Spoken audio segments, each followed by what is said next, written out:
നമസ്കാരം. ഇന്ന് പരിചയപ്പെടാൻ പോകുന്നത് ജർമ്മൻ ഷെപ്പേർഡ്. നമ്മൾക്ക് എല്ലാവർക്കും അറിയാം, നമ്മൾ നാടൻ നായകളിൽ നിന്നും മാറി മലയാളികൾ മറ്റുള്ള വിദേശ ബ്രീഡുകളെ സ്നേഹിച്ചു തുടങ്ങിയപ്പോൾ നമ്മൾ ഏറ്റവും കൂടുതൽ കണ്ടിട്ടുള്ളതും ഏറ്റവും കൂടുതൽ ആളുകൾ വളരെ നല്ല രീതിയിൽ വളർത്തിയതുമായിട്ടുള്ള ഒരു നായയാണ് ജർമ്മൻ ഷെപ്പേർഡ്. നമ്മൾക്കിപ്പോഴും ഒരു നായ എന്ന് പറയുമ്പോൾ നമ്മളുടെ ഉള്ളിലേക്ക് ഓടിയെത്തുന്ന ഒരു രൂപവും ശരിക്കും പറഞ്ഞാൽ ജർമ്മൻ ഷെപ്പേർഡിൻ്റെ ആയിരിക്കും. വളരെ നല്ല കളറിൽ, അതായത് ബ്ലാക്കും ഈ യെല്ലോ ടാൻ ഈ കളറും ചേർന്നിട്ടുള്ള, അതേപോലെ നമ്മുടെ CID മൂസ സിനിമയിൽ നമുക്ക് വളരെയധികം ഇഷ്ടപ്പെട്ട അർജുൻ എന്ന കഥാപാത്രം, അങ്ങനെ ഒരുപാട് നല്ല ഒരു ബ്രീഡാണ് ജർമ്മൻ ഷെപ്പേർഡ്. ആ ജർമ്മൻ ഷെപ്പേർഡിൻ്റെ വിശേഷങ്ങളും അതിനെക്കുറിച്ചുള്ള കാര്യങ്ങളും നമ്മളൊരു ഡോഗായിട്ട്, നമ്മളൊരു വാച്ച് ഡോഗായിട്ടൊക്കെ നമ്മൾ വളർത്തുമ്പോൾ അല്ലെങ്കിൽ വാങ്ങിക്കാൻ ഉദ്ദേശിക്കുന്നവർക്ക് ഈ ബ്രീഡ് എത്രത്തോളം നല്ലതാണ് എന്ന് നമുക്ക് രൂപേഷിനോട് ചോദിച്ച് മനസ്സിലാക്കാം. ഇവൻ ടോമി എൻ്റെ കയ്യിൽ 3 വയസ്സായി. ഇവന് 3 വർഷമായി. ഇവൻ്റെ അടുത്ത് എൻ്റെ വീട്ടിൽ തന്നെ ആയിരുന്നു ഇവൻ ജനിച്ചത്. ഇപ്പം 3 വയസ്സായി. 3 വയസ്സായി ഇവന്. ഷെപ്പേർഡ് എന്ന് പറഞ്ഞു കഴിഞ്ഞാൽ നമ്മളെല്ലാവരും ആ ഷെപ്പേർഡ് അല്ലേ, ഷെപ്പേർഡ് എന്നുള്ള പേരിൽ ഇടയന്മാരുടെ നായായിരുന്നു ഇവര്. ശരിക്കും ഷെപ്പേർഡ് ശരിക്കും ആ ആട്ടിടയന്മാരെ കൊണ്ടു നടന്നായിരുന്നത് ആയിരുന്നു. ജർമ്മൻ ആണ് ഒറിജിൻ, അതുകൊണ്ട് ഇവനെ ജർമ്മൻ ഷെപ്പേർഡ് എന്ന് പറയും. ജർമ്മൻ സൈഡിലാണ് അവന്റെ ഒറിജിൻ. ഇപ്പൊ ഇത് നമ്മുടെ നാട്ടില് ബ്രീഡ് ചെയ്താണ്. നമുക്ക് എന്താ പറയാ, നമ്മളൊരു നായനെ വളർത്തണം എന്ന് തോന്നുമ്പോൾ ആദ്യം മനസ്സിൽ ഓടിയെത്തുന്നത് ഒരു ഇനം ഷെപ്പേർഡും ഒന്ന് ലാബുമാണ്. കുറച്ച് വലിയ ബ്രീഡ്സ് വളർത്തും. ചെറുതാണെങ്കിൽ ഒരു സംശയം വേണ്ട, ആദ്യം വരും നമ്മുടെ പോമറേനിയൻ. ഇവൻ എന്ന് വെച്ച് കഴിഞ്ഞാല് ഇവൻ നമുക്ക് എന്താ പറയാ ഏറ്റവും ലോയൽ, നമ്മളെ ലാബ് പോലെ തന്നെ ലോയലാണ്. പക്ഷെ ലാബിനേക്കാൾ ഉപരി വാച്ചിങ് ആണ്. നമ്മുടെ വീട്ടില് അല്ല, അറ്റാക്കിംഗ് പവർ കൂടുന്നല്ല പറഞ്ഞേ. നമ്മുടെ വീട്ടില് ആരെങ്കിലും നമ്മൾ പരിചയമില്ലാത്തവർ വന്ന് ഇനിയിപ്പോ അവനൊരു മിഠായി കൊടുത്ത് പോയാലും അടുത്ത പ്രാവശ്യം വരുമ്പോ അവൻ വീട്ടുകാരെ അറിയിക്കും, ഇന്ന ആള് വന്നിട്ടുണ്ട്, അല്ലെങ്കിൽ കുറച്ചിട്ട് വീട്ടുകാരെ അറിയിക്കും. മിണ്ടാതിരിക്കും, എനിക്ക് കിട്ടേണ്ടത് കിട്ടിക്കോട്ടെ ലാബ് മിണ്ടാതിരിക്കും. ഇവൻ അങ്ങനല്ല. ഇവൻ എന്ന് വെച്ച് കഴിഞ്ഞാല് മാക്സിമം ഇവന്റെ വീട്ടുകാരായിട്ട് ലോയലാണ്. പുറമക്കാർ ഇവനെ വന്നിട്ട് ഇവൻ എങ്ങനെ ട്രീറ്റ് ചെയ്തോ അതല്ല ഇവന്റെ വീട്ടുകാരെ കഴിച്ചിട്ടേ ഉള്ളൂ. ബാക്കിയുണ്ട് അത് നമ്മൾ പുറത്തിട്ട് വളർത്തിയാലും എങ്ങനെ നമ്മൾ ഇവനെ ട്രീറ്റ് ചെയ്താലും ഇവന്റെ സ്വഭാവം നന്ദി എന്ന് പറയുന്നത് അതുണ്ടാവും. ലാബ് എന്ന് വെച്ച് കഴിഞ്ഞാൽ ലാബിന് എല്ലാവരും അവരാൾക്കാരാണ്. ഇവർക്ക് അങ്ങനെയല്ല. ഇവരെന്ന് വെച്ചാല് ഇവർ നമ്മളെ വീട്ടുകാരെ, നമുക്ക് എന്താണ്, നമുക്ക് കാര്യങ്ങൾ എന്തൊക്കെയാ ചെയ്യേണ്ടത് എന്നുള്ള കേസ് അവർക്ക് നന്നായിട്ട് അറിയാം.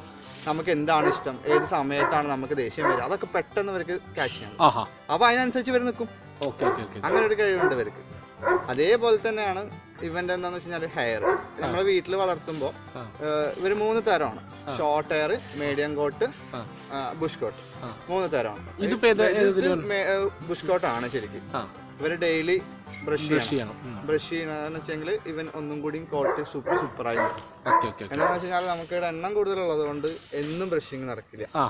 അതുകൊണ്ടാണ് ഇങ്ങനെ ബ്രഷിംഗ് ആണ്. ഈ ഏത് ഡോഗ് വേണമെങ്കിലും കേട്ടോ, ലാബ് ആണെങ്കിലും ഷെപ്പേർഡ് ആണെങ്കിലും ആഴ്ചയിൽ ഒരിക്കലാണ് ശരിക്കും കോംബ് ചെയ്യുന്ന. ഞാനൊരു ഡോക്ടർ പറഞ്ഞു, അദ്ദേഹം എന്നോട് പറഞ്ഞത് നിങ്ങൾ നായനെ പരമാവധി കുളിപ്പിക്കാതിരിക്കുക, സ്ഥിരമായിട്ട് ചെയ്യുന്ന ഒരു ഡോഗിനെ കുളിപ്പിക്കേണ്ട ആവശ്യം വരില്ല. എന്താന്ന് വെച്ചാൽ ഇവര് ഹെയറിന്റെ ഉള്ളിൽ ഇനി എന്തെങ്കിലും വന്നിരിക്കുവാന്നല്ലോ, അത് കോംബ് ചെയ്യുമ്പോൾ നമുക്ക് പോരും. ഏറ്റവും ബെസ്റ്റ് എന്ന് പറഞ്ഞു കഴിഞ്ഞാൽ ഏത് സമയം നമ്മൾ ഇവർ തല ഓടുന്നത് കേസ് നമ്മളൊരു ബ്രഷ് കൊണ്ട് ഏറ്റവും നമ്മൾ വീട്ടുകാർക്കൊക്കെ എന്താ വെച്ചാൽ അധികം പേരും ഇവരെ കൊണ്ടുപോകും. ചെറുപ്പത്തിൽ കാണാൻ ഹെയറി ഷെപ്പേർഡ് ആണ് സൂപ്പർ, കാണാൻ നല്ല ചന്തായിരിക്കും, നല്ല ഹെയർ ഉള്ള കുട്ടികളെ കാണാം. അപ്പൊ കൊണ്ടുപോകും. പിന്നെ വലുതാവും തോറും ഇവരെ ശ്രദ്ധ കുറയും. കാരണം എന്താന്ന് വെച്ചാൽ ഇവർക്ക് ഹെയർ കൂടും. അതേപോലെ ഇവർ നനഞ്ഞടുത്ത് പോയി കെടുക്കുന്ന സ്വഭാവമാണ്. കാരണം ചൂട് സഹിക്കാൻ പറ്റാത്ത നമ്മളും അങ്ങനെ തന്നെയാണല്ലോ. ചൂട് സഹിക്കാൻ പറ്റാത്തതുകൊണ്ട് ഇവർ നനഞ്ഞടുത്ത് പോയി കിടന്നു കഴിഞ്ഞാൽ പിന്നെ ആ ഭാഗത്ത് ചളിയും ഒന്നും പിടിച്ച് അവിടെ ജഡയാവും. അതിന്റെ ഇടയിൽ ഈച്ച മുട്ട ഇട്ടിട്ട് കഴിഞ്ഞാൽ അവർക്ക് വേഗം പുഴു നമ്മൾ കാണില്ല. അത് വലുതായതിനു ശേഷമേ നമുക്ക് ആ മുറി കാണാൻ പറ്റുള്ളൂ. അതാണ് ഹെയറി ഡോഗ്സിന്റെ പ്രത്യേകത. ബ്രീഡ്സ് ആകുമ്പോഴേ നമ്മളെപ്പോഴും നമ്മുടെ കൈ എപ്പോഴും അവരുടെ ശരീരത്തിൽ എവിടെയെങ്കിലും മുറി ഉണ്ടെങ്കിലോ, ഇനിയിപ്പോ ഇതിൽ കാലിന്റെ ഇടയിലൊക്കെയാണ് ഇവർക്ക് ഏറ്റവും കൂടുതൽ ടിക്സ് വരും. ഈ മണ്ണിന്നാണ് ഈ ടിക്സ് വരുന്നത്. അപ്പൊ ഈ കാലിന്റെ ഇടയിൽ കൂടിയാണ് ഇവർക്ക് കയറുക. ടിക്സ് കയറി പിന്നെ ശരീരത്തായി പിന്നെ അത് മൊത്തം സ്പ്രെഡ് ചെയ്തതിന് ശേഷമാണ് കണ്ണിന്റെ ഇവിടേക്കൊക്കെ വരും. അപ്പോഴാവും നമ്മൾ അവനെ ശ്രദ്ധിക്കുക, അയ്യോ അവന് ടിക്സ് ഉണ്ടല്ലോ. നമ്മൾ ആദ്യം നമ്മൾ ഇവരെ സൂക്ഷിക്കുന്ന മീൻസ് കഴുകുന്ന സമയത്ത് അല്ലെങ്കിൽ ഇവരെ കോംബ് ചെയ്യുന്ന സമയത്ത് ഇവരെ കാലൊക്കെ ഒന്ന് നോക്കാം. കാലിന്റെ വിരലിന്റെ അസുഖങ്ങൾ വരാൻ സാധ്യത കൂടുതലാണോ? അസുഖങ്ങള് ഈ സത്യം പറഞ്ഞാൽ നമ്മുടെ ബ്രീഡ്സ് അല്ലല്ലോ അത്, എല്ലാ ബ്രീഡ്സും ഫാൻസി ബ്രീഡ്സ് ഒക്കെ ഇതൊക്കെ ഫാൻസി ബ്രീഡാണ് ശരിക്കും പറഞ്ഞാൽ. നമ്മുടെ ഇന്ത്യൻ ബോൺ അല്ല അവരുടെ ആൻസസ്റ്റേഴ്സ് ഒന്നും. അപ്പൊ ഫാൻസി ബ്രീഡ്സ് ആകുമ്പോൾ നമ്മുടെ ക്ലൈമറ്റിനോട് നമ്മുടെ കാര്യങ്ങളൊക്കെ പൊരുത്തപ്പെടും എന്നേ ഉള്ളൂ. അതിലത്തെ കേസ് അല്ല. പിന്നെ നമുക്ക് ഇപ്പോഴത്തെ കേസ് എന്ന് വെച്ചാല് നമുക്കിവിടെ അടുത്ത് ഓരോ അസുഖങ്ങള് നമുക്ക് സ്ട്രേ ഡോഗ്സിന് തന്നെ കാണാം, സ്കിന്ന് പോയിട്ടും. അപ്പൊ നമ്മളിങ്ങനെ പുറത്ത് പോയി വരുന്ന സമയത്ത് നമ്മളാണ് കാരിയേഴ്സ്. എപ്പോഴും അസുഖങ്ങളുടെ കാരിയേഴ്സ് നമ്മളാണ്. അപ്പൊ നമ്മൾ ചിലപ്പോൾ എവിടെയെങ്കിലും പോയിട്ട് കുറച്ച് കുട്ടികളെ നോക്കാൻ വേണ്ടി പോകും. നമ്മുടെ വീട്ടിലൊരാൾ ഉണ്ടാവും, നമുക്കൊരാൾ എടുക്കാൻ വേണ്ടി പോകും. അവിടെ വല്ല അസുഖം ഉണ്ടെങ്കിൽ നമ്മുടെ വഴി അവർക്ക് എത്തും. അപ്പൊ പ്രോപ്പർ വാക്സിനേഷൻ മസ്റ്റ് ആണ്. പ്രോപ്പർ വാക്സിനേഷൻ മീൻസ് റാബീസ് മാത്രമല്ല, ഇവർക്ക് അസുഖങ്ങൾ മെഗാവാക്ക് പോലുള്ള മീൻസ് വാക്സിനേഷൻ മസ്റ്റ് ആണ്. അത് കറക്റ്റ് ബൂസ്റ്റർ അടിച്ചിരിക്കണം. ആ ബൂസ്റ്റർ അടിച്ച് കറക്റ്റ് നമ്മൾ ഇപ്പൊ വീട്ടിൽ 1-2 കൂടുതൽ ഡോഗ്സ് ഉള്ളവരൊക്കെയാണ് വെച്ചെങ്കിൽ ഒരു ഡേറ്റ് വെക്കുക. അതായത് ഇപ്പോൾ മാർച്ച് 20 അല്ലെങ്കിൽ ഏപ്രിൽ 10 എന്നുള്ള ഡേറ്റ് 3 പേർക്കും ഒരു ദിവസം വാക്സിൻ ചെയ്യാം. അപ്പൊ മറക്കില്ല. പിന്നെ പ്രോപ്പർ ആയിട്ട് 28 ദിവസം കൂടുമ്പോൾ ഡിവോമിങ് അത് മസ്റ്റ് ആണ് ഇവരുടെ കേസിൽ. നമുക്ക് കൊടുക്കുന്നത് നോൺ ആണ് അധികവും. പിന്നെ വിരടത് കൂടി കഴിഞ്ഞ് കഴിഞ്ഞാൽ ഇവർക്ക് കല്ല് തിന്നുന്ന സ്വഭാവം കാണിക്കും. കണ്ണില് വല്ലാണ്ട് പീള വരും, കണ്ണിൽ ഇങ്ങനെ വന്നടിയും. പിന്നെ പൊതുവെ നമ്മൾ കൊടുത്ത ഭക്ഷണം എടുക്കാൻ മടിയായിരിക്കും. അതേപോലെ ചില ഡോഗ്സിന് നമ്മൾ തലേ ദിവസം കൊടുത്ത ഫുഡ് ദഹിക്കാത്ത പ്രശ്നങ്ങൾ വരും. അപ്പൊ ലിവർ ടോണിക്സ് കൊടുക്കുക. പിന്നെ നമ്മൾ നല്ലൊരു ഡോക്ടർ എപ്പോഴും ഡോക്ടർ അസിസ്റ്റൻസ് നല്ലതാണ് എപ്പോഴും എല്ലാ കാര്യത്തിലും. അപ്പൊ ആ ഒരു കാര്യം ശ്രദ്ധിക്കുക. ഇവർക്ക് മെയിൻ ആയിട്ട് വേണ്ടത് ഇവര് നന്നായിട്ട് എന്ത് ചെയ്യാം, കെയർ ചെയ്യാം. അവരൊപ്പം നമ്മൾ നിന്ന് നമ്മൾ കാര്യങ്ങളൊക്കെ കെയർ ചെയ്യാം. നന്നായി ചീന്തി കുട്ടപ്പന്മാരാക്കി നിർത്തുക. കാരണം ഞാനിത് ഒരു ഡോക്ടർ എന്നോട് പറയണ്ടായി. നമ്മളെ വീട്ടിലെ പഗ്ഗിനെ കൊണ്ടുപോയ സമയത്ത് അതിനെ കുളിപ്പിക്കേണ്ട കാര്യം ചോദിച്ചപ്പോൾ സ്മെല്ല് ഇടയ്ക്ക് വരുന്നത്. അപ്പോൾ മൂപ്പര് പറഞ്ഞു സ്ഥിരമായിട്ട് കുളിപ്പിക്കുമ്പോഴാണ് നായ്ക്ക് സ്മെല്ല് വരിക. കാരണം എന്താണെന്ന് വെച്ചാൽ ഈ ബ്രീഡില് അവർ പുറത്തൊരു ഓയിൽ ഉണ്ടാവും, അത് കറക്റ്റായിട്ട് കോംബ് ചെയ്ത് കൊടുക്കുകയാണെന്ന് വെച്ചാൽ ആ ഓയിൽ ഉണ്ടാവുമ്പോൾ മെയിൻറ്റെയിൻ ചെയ്യും. അപ്പോൾ ആ സ്മെല്ല് പോവും.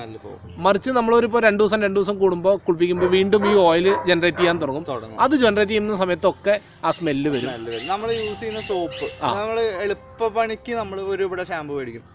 അല്ലെങ്കിൽ ഇവർക്ക് നമുക്ക് ഓരോന്നിനും ഓരോ pH ആണ്. നമ്മുടെ സ്കിന്നിന് ഒരു pH ആണ്, ഇവരെ സ്കിന്നിന് വേറെ pH ആണ്. അപ്പൊ നമ്മുടെ സ്കിന്നിനുള്ള അതേ pH യൂസ് ചെയ്തിട്ട് ഇവരെ സ്കിന്നിനുള്ള ആ ഷാമ്പു ഇവർക്ക് യൂസ് ചെയ്ത് കഴിഞ്ഞാൽ സ്കിന്ന് ഡ്രൈ ആവാനും പിന്നെ ഇൻഫെക്ഷൻസ് വരാനും സാധ്യത കൂടും.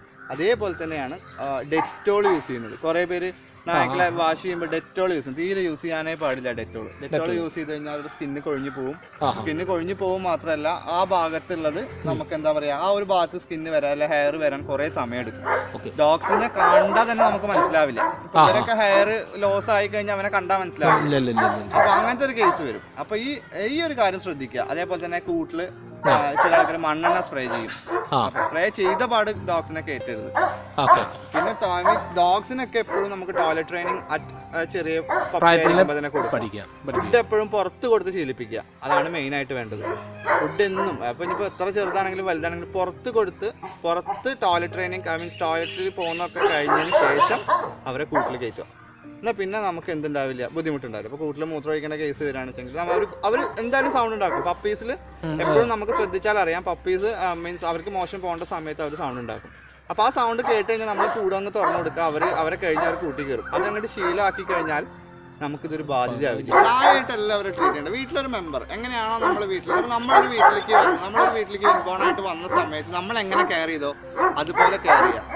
നമ്മൾ കൊടുത്തതിന്റെ 10 ഇരട്ടി തിരിച്ചു കിട്ടുന്ന ഒരു ബ്രീഡ് ഞാൻ കണ്ടിട്ടുള്ളൂ, അത് നായ്ക്കളാണ്. നമ്മൾ ദേഷ്യത്തിന് ഇപ്പൊ 2 അടി കൊടുത്താലും കുറച്ച് കഴിഞ്ഞ് ചെന്നാൽ അവന്റെ സ്നേഹത്തിന് ഒരു കുറവുണ്ടാവില്ല. എല്ലാ സമയത്തും ഇപ്പൊ ഈ മേറ്റിംഗ് സമയത്തൊക്കെ ചില ഫീമെയിലുകൾ വന്നു കഴിഞ്ഞാൽ ഇന്ന് മേറ്റ് ചെയ്യുന്ന ഡോഗ് ചില സമയത്ത് മേറ്റ് ചെയ്യില്ല. ചിലപ്പോൾ അവർക്ക് വയറിന് എന്തെങ്കിലും പ്രശ്നം ഉണ്ടാവും, നമ്മൾ അറിയില്ല. വയറുവേദന അതേപോലെ തന്നെ വേറെ എന്തെങ്കിലും അസുഖങ്ങൾ അറിയില്ല. അപ്പൊ നമുക്ക് പ്രോപ്പറായിട്ട് നമ്മളൊരു വെറ്റ് എപ്പോഴും മസ്റ്റായിട്ട് അവരുടെ അസിസ്റ്റൻസ് മസ്റ്റാണ്. എന്താണെന്ന് നമുക്ക് അറിയണമെങ്കിൽ നമ്മൾ അവരൊരു കോൺടാക്ട് നമ്പർ എപ്പോഴും നമ്മുടെ കയ്യിൽ വേണം. എന്നിട്ട് എന്തെങ്കിലും സംശയങ്ങളുണ്ടെങ്കിൽ ടെമ്പറേച്ചർ വേരിയേഷൻസ് നമുക്ക് പെട്ടെന്ന് മനസ്സിലാക്കാൻ പറ്റില്ല. ഈ ഡെലിവേർഡ് ആയ ഡോഗ്സ് ചിലത് ഷിവർ ചെയ്യുന്ന സമയത്ത് നമുക്കറിയില്ല, ചിലപ്പോൾ എന്താ പ്രശ്നം എന്ന് അറിയില്ല. ഏറ്റവും അധികം വരാം പനിയാണ് വരിക, അല്ലെങ്കിൽ കാൽസ്യത്തിന്റെ കുറവ് വന്നു കഴിഞ്ഞാൽ ഷിവറിന് വരാം. അപ്പൊ നമ്മൾ മെയ്റ്റ് ചെയ്ത് പോയിട്ട് പ്രസവിക്കട്ടെ, നമുക്ക് പൈസ മാത്രം നോക്കിയിട്ടിരുന്നാൽ നമ്മുടെ മുതൽ പോകും കയ്യിൽ നിന്ന്. അപ്പോൾ നമുക്ക് വേണ്ടത് എന്താണെന്ന് വെച്ച് കഴിഞ്ഞാൽ നമുക്ക് ഇവരുടെ പ്രൊഡക്ഷനും വേണം. ഇവരെ ഒരു കുട്ടീനെ നിർത്താൻ വേണ്ടിയിട്ട് ചില ആൾക്കാർ മെയിറ്റ് ചെയ്യുന്നവരുണ്ടാവും. അപ്പോൾ ഇവരുടെ കുട്ടികളും വേണം, ഇവരെയും വേണം. അങ്ങനെ ആകുമ്പോൾ നമ്മൾ എന്ത് ചെയ്യണം, ഒന്നും കൂടി കെയർ ചെയ്യണം.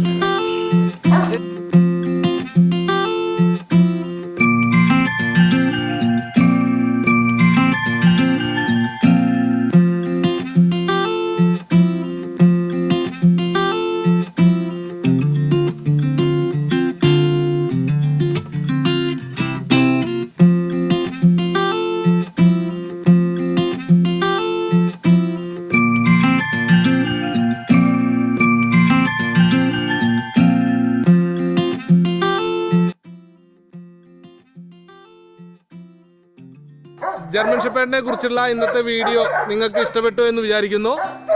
വീഡിയോ ഇഷ്ടപ്പെട്ടെങ്കിൽ നിർബന്ധമായും ലൈക്ക് ചെയ്യുക. ഒപ്പം തന്നെ ഈ ചാനൽ ഇതുവരേക്കും നിങ്ങൾ സബ്സ്ക്രൈബ് ചെയ്തിട്ടില്ല എന്നുണ്ടെങ്കിൽ ചാനൽ സബ്സ്ക്രൈബ് ചെയ്യുക. എന്തായാലും ഇപ്പം സബ്സ്ക്രൈബ് ചെയ്യും. നിങ്ങൾ എന്തായാലും സബ്സ്ക്രൈബ് ചെയ്യുക. ഒപ്പം തന്നെ ഈ വീഡിയോ നിങ്ങളുടെ മറ്റുള്ള സുഹൃത്തുക്കൾക്കായി ഷെയർ ചെയ്യുക. ഈ പട്ടിക്കുട്ടീനെ അതേപോലെ നിങ്ങൾക്ക് ബോർഡ് ചെയ്യണമെന്നുണ്ടെങ്കിലും അതേപോലെ പട്ടിക്കുട്ടികളുടെ ആവശ്യം ഉണ്ടെങ്കിലൊക്കെ രൂപേഷിനെ വിളിക്കാം. ഇതേക്കുറിച്ച് എന്തെങ്കിലും സംശയങ്ങളുണ്ടെങ്കിൽ നിങ്ങൾക്ക് ഇതിൻ്റെ ചുവട്ടിൽ കമൻറ്റ് ചെയ്യാം. മറ്റൊരു വീഡിയോയുമായിട്ട് കാണും വരേക്കും നന്ദി, നമസ്കാരം.